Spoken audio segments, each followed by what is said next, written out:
Conversando agora com a Priscila Asbeck, que ao longo do dia conversou com várias fontes lá em Washington, D.C. Há muito frio, como disse a Mariana Jean-Jacques aí, também outro ponto onde a Priscila Asbeck está. Agora, Priscila, você conversou com várias fontes, o presidente Lula não vai à posse.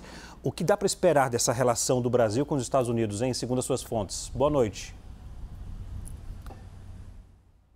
Oi, Leandro, boa noite a você, a Mari, Fernanda Manhota, todos que nos acompanham nesse programa especial sobre a posse de Donald Trump. E as relações entre Brasil e Estados Unidos estão estremecidas. Eu conversei com algumas fontes ao longo do dia hoje, fontes diplomáticas, e elas falaram que o contato entre os Estados Unidos e o Brasil não passa de um contato protocolar. Algumas fontes, inclusive, me disseram que a equipe do chanceler Mauro Vieira chegou a enviar uma carta para a equipe do secretário de Estado americano, Marco Rubio, que vai assumir, então, a Secretaria de Estado, que é o equivalente ao Ministério de Relações Exteriores no Brasil, mas é uma carta protocolar que apenas felicitou Rubio por estar no cargo. Essas mesmas fontes também falaram que, por enquanto, Rubio tem uma atuação mais discreta, já que ele ainda não foi oficializado pelo Senado americano como secretário de Estado, uma aprovação que deve acontecer logo quando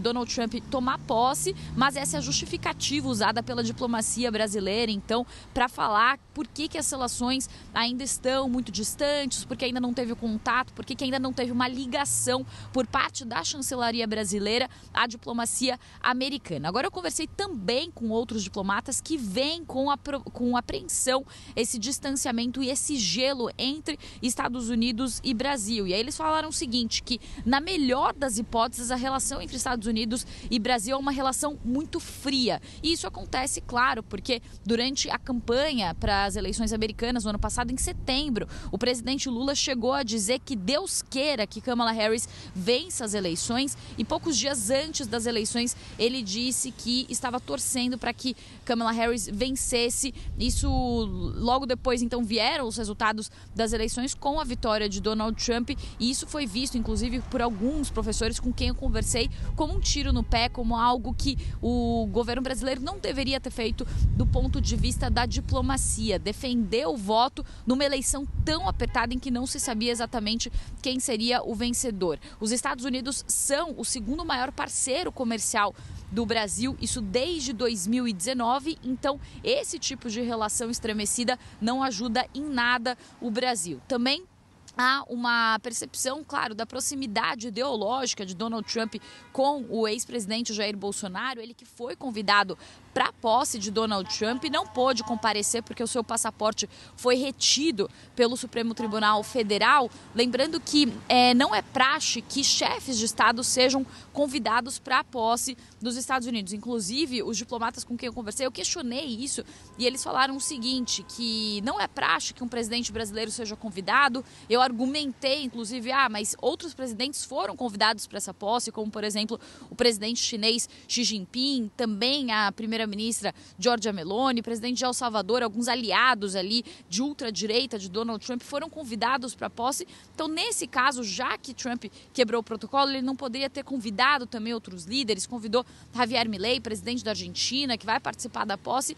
E aí o que eles disseram é que não é a praxe e que o fato de eles terem sido convidados, esses líderes, eles confirmam que essa é uma exceção à regra. Então, minimizaram o fato de não ter havido nenhum contato com o presidente Lula, entre o presidente Lula e também o presidente Donald Trump. Então, as perspectivas não são favoráveis. Também especialistas falam sobre a questão da diplomacia, como a diplomacia é feita por gestos, como a diplomacia é feita por palavras, para além dos gestos protocolares. Então, o que alguns professores com quem eu conversei disseram é que, do ponto de vista do protocolo, o Brasil está seguindo tudo certinho. O Itamaraty enviou uma felicitação para Donald Trump quando ele venceu as eleições, também para Marco Rubio quando ele foi escolhido como o secretário de Estado aqui dos Estados Unidos, mas a diplomacia é feita também muito no trato pessoal. Também um professor com quem eu conversei estava falando o seguinte, que se o presidente Lula, em 2 anos da gestão de Joe Biden, não conseguiu aproximar as relações entre Estados Unidos e Brasil, que dirá agora, nesse momento, então, que se inicia uma nova gestão que com um político que têm uma visão ideológica muito distante da visão do presidente brasileiro. Então, a ver como essas relações podem evoluir, se vai haver uma ligação, mas neste momento não houve nenhum tipo de contato, nenhuma ligação além dessas cartas meramente protocolares. Leandro. Obrigado, Priscila Yazbek, pelas informações e também apurações ao longo do dia lá em Washington, D.C.